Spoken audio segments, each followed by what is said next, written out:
Hey guys, I'm back. I told you I was going to be trying my best to stay consistent, and I believe I've been doing pretty well at that, if I do not say so myself.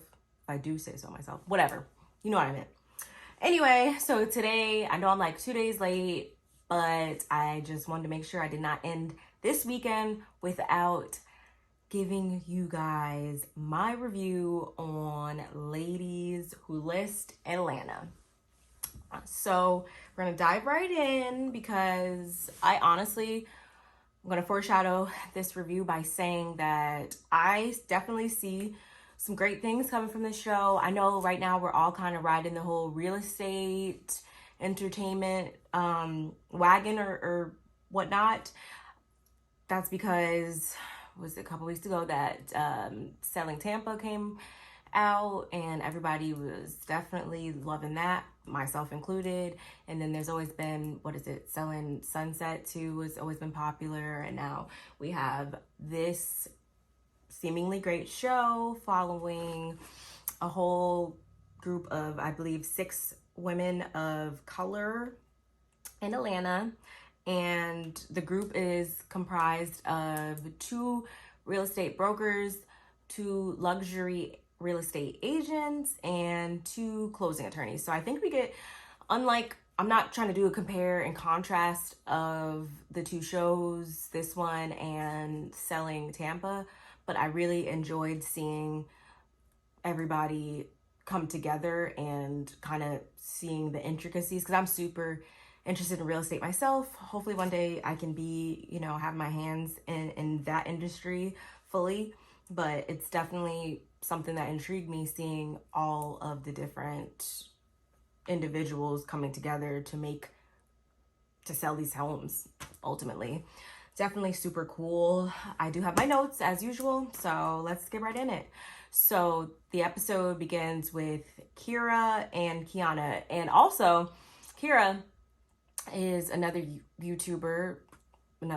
She's a pretty big YouTuber last time I checked, and she actually, I think one of her last videos was actually, unfortunately, like her own home burned down, and I believe I saw in the highlights that we're going to get into that later on in the season, which will be interesting. Of course, it was very tragic. Like, I'm glad no one was harmed or anything like that, but I thought that was super cool to get another deeper glimpse of the business side of her life. So that was cool.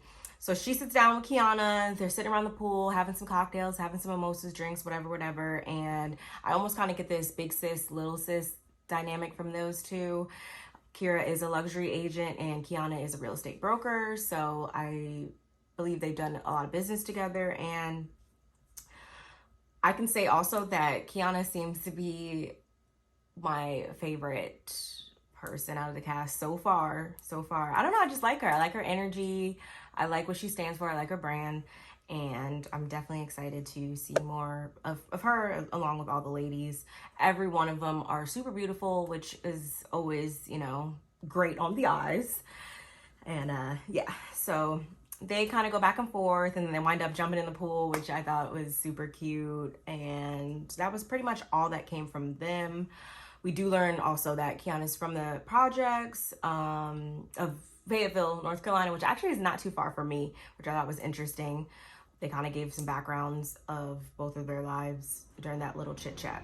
So 1 second, let me turn off this heater because it was super cold in here. So let me turn this off. Sorry about that. So back to what we were discussing. Then we get into meeting Robin and Crystal. Robin is a real estate broker and Crystal is a closing attorney. They also are a duo that does a lot of business together.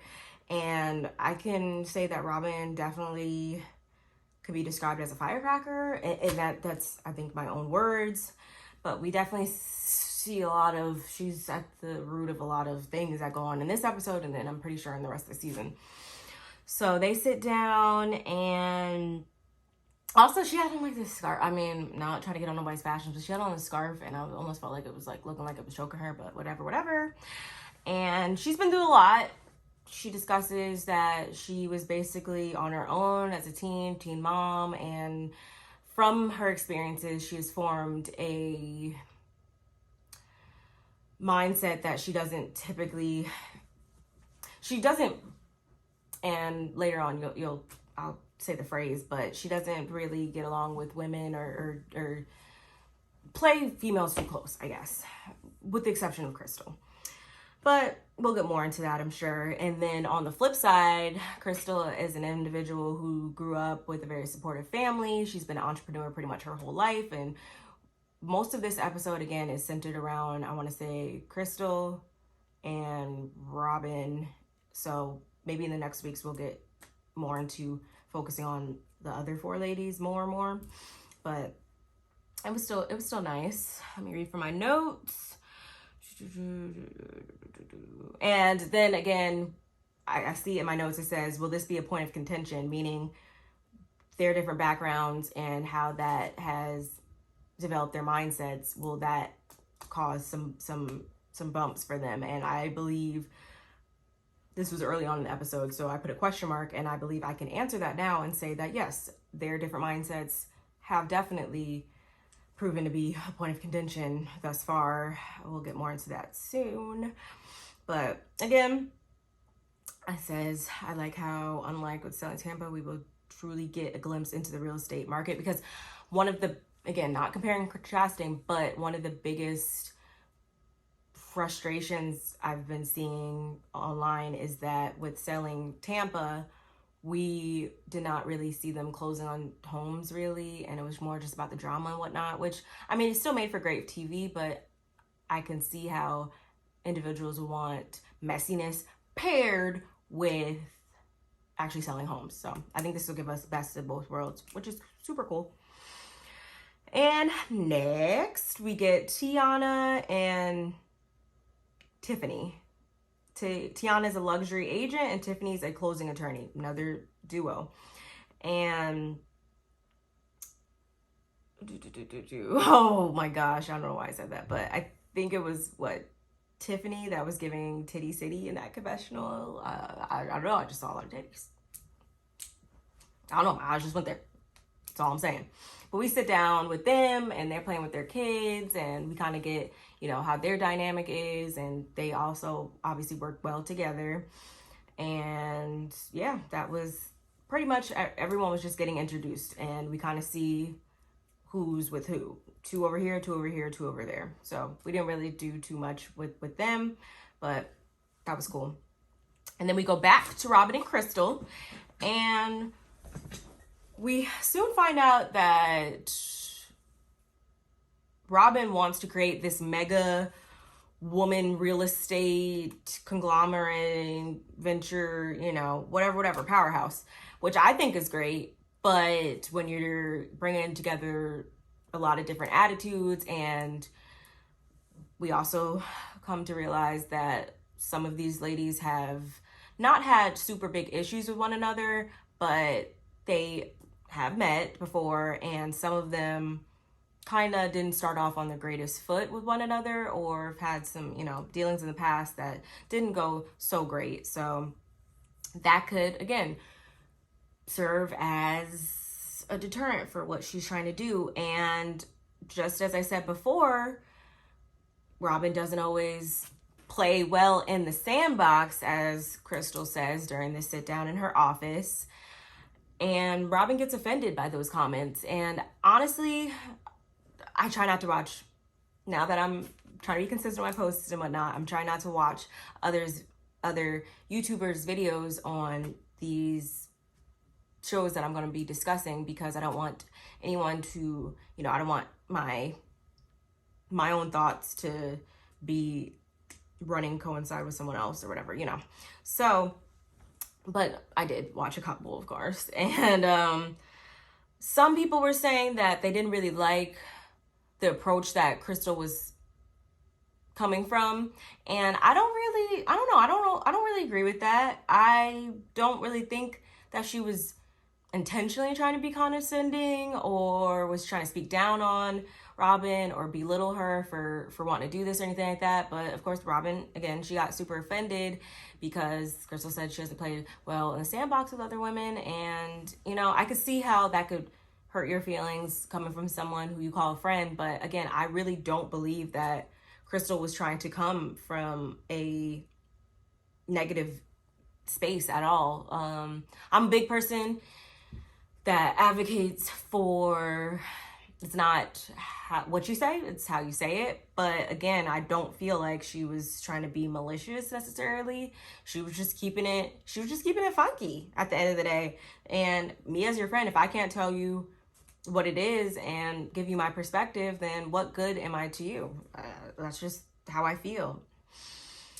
And I will say though, Crystal did not sound convinced, because she immediately, before she even addressed why she was kind of like, oh, okay, apprehensive or whatever, she was kind of just like, I think that'd be great for you or for y'all, or whatever her language was. It was kind of just leaving her out of it. And I kind of was like, I could see how maybe someone could think like she was trying to think that she was too good, or I don't know. But I guess we'll see more into that. But they kind of, that doesn't really end well. And both of them are kind of, you know, not liking how that meeting went. So they'll meet up again later, but we'll get into that. And next we go back to Kiana. And I see in my notes, I said, Kiana in that all white. Oh my God, honey. I don't know. She's just so beautiful to me. They're all very beautiful women, but I don't know. Something, you know, the skin glistening, the white, something about all white. I don't know. Call me Lisa Ray Jr. I don't know what it is, but she was killing it in that white. At the end of the day, that's how I felt. And she is showing a home to, I actually don't know this actress, celebrity. I can't remember her name either, but she's showing her a beautiful home. Not my style exactly, but again, do I have $3 million anyway? No, so my opinion means nothing. But again, I love her energy, and I believe she probably will be able to sell this home, because she seemed to like it a lot. And we see that Crystal also comes to the viewing. Loved her Chanel earrings.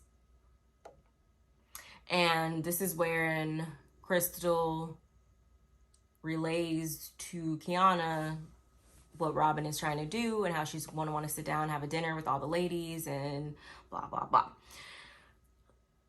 Kiana immediately is just kind of like, because apparently during the pandemic, when she was trying to go and branch off and start her own brokerage and do her own thing, she needed to release her current clients or whatever business dealings. She needed to release that over to another broker, being Robin, and she kind of wanted to take like 500 from each person or whatever. And that just seemed like she was trying to look at Kiana as a come up instead of trying to help a sister out, I guess.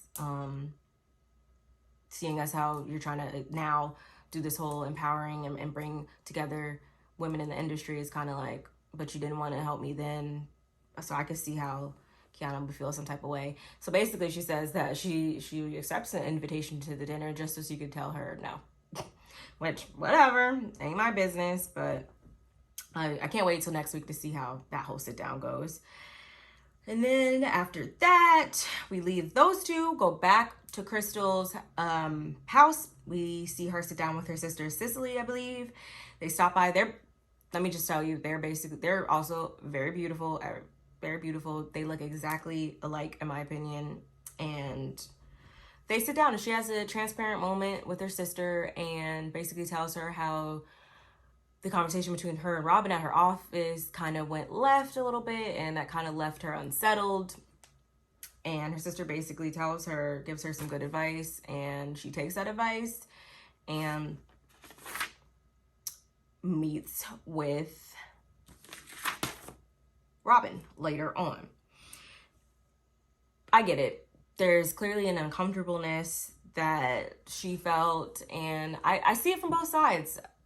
I try to be unbiased as possible with these reviews, but I definitely see the situation from both sides, and I can understand how she would not know how to navigate through that situation, especially if this is like one of the first big blow-ups that you like had with your friend, or differences in opinions, I should say. So I don't know. Next, we get into like an all hands little, not an all hands, because I believe Crystal and Robin were not there, but we get together with Kiana, Kira, Tiana, and Tiffany. I I can't quite remember if this is when they all went to the house or what. Let me look back real quick. Great. Figured it out. So this is when all the ladies, not all the ladies, but this is when 4 out of the 6 of the ladies get together to support Kiana. No. When they come together to support Tiffany at her new Brokers Open, which was super, super nice to see them all supporting each other. And at least those 4 ladies seem to have a good working relationship, which is cool. And this is again where it is revealed, everyone is now in the know that Robin wants to have this meeting to discuss coming together, blah, blah, blah. Some ladies were kind of like, some ladies are kind of like, So, but they all agreed to hear her out. So again, next week we shall see them all coming together to sit down and discuss that.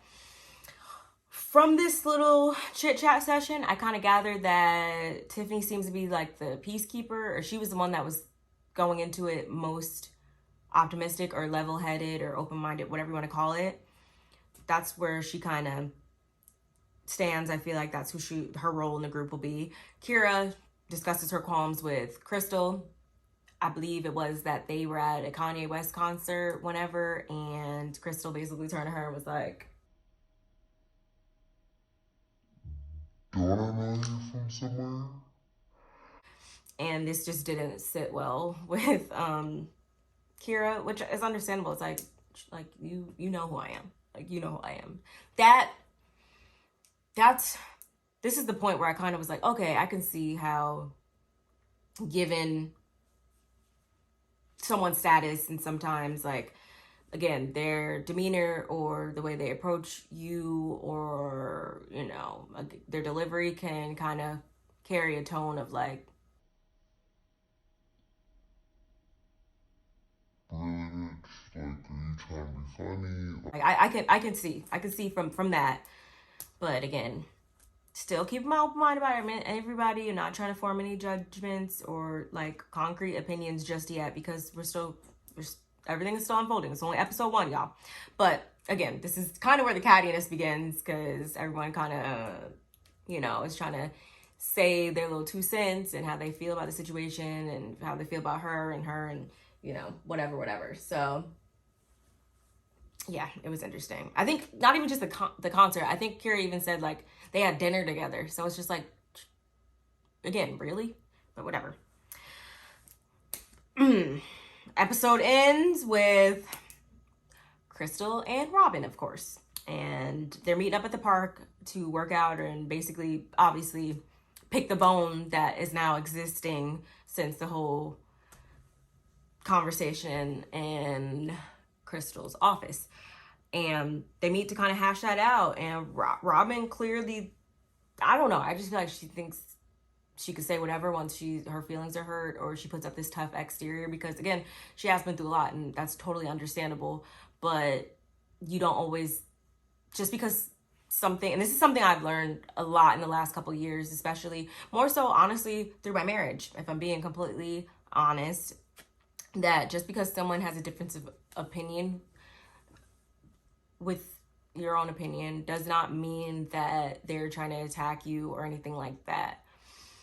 What Crystal said was derived from Robin's own words, that she literally told her that, you know, she don't always be trying to with other ladies. And again, I know where that stems from, and that's a whole different conversation that she might want to go sit down and address with someone that has a degree in that, if you know what I mean.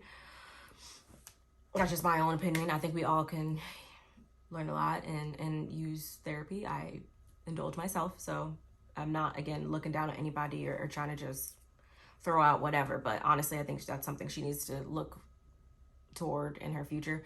But as it pertains to this interaction between 2 friends, I don't think Crystal was trying to come from a malicious place at all. And instead of just being on the defense when she hears something that she don't like, Robin maybe should have taken some of what Crystal was saying into consideration, because you have to have good interpersonal skills, and you know, you're going to have to form these interpersonal relationships with these other ladies. And if you have a history of not always, you know, it working out well with you and other women, then that's obviously, there's an elephant in the room, and Crystal just, you know, pointed it out to you. Again, that's just my opinion, and I'm not trying to sound biased or anything like that, but that's just what I got from the situation.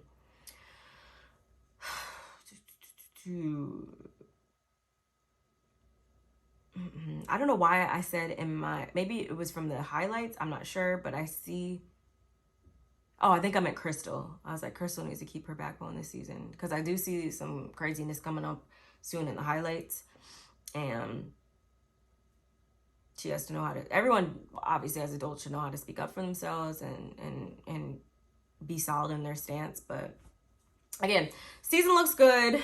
Everyone looks amazing. I'm super excited. Sorry, I'm just checking, making sure I'm still in frame.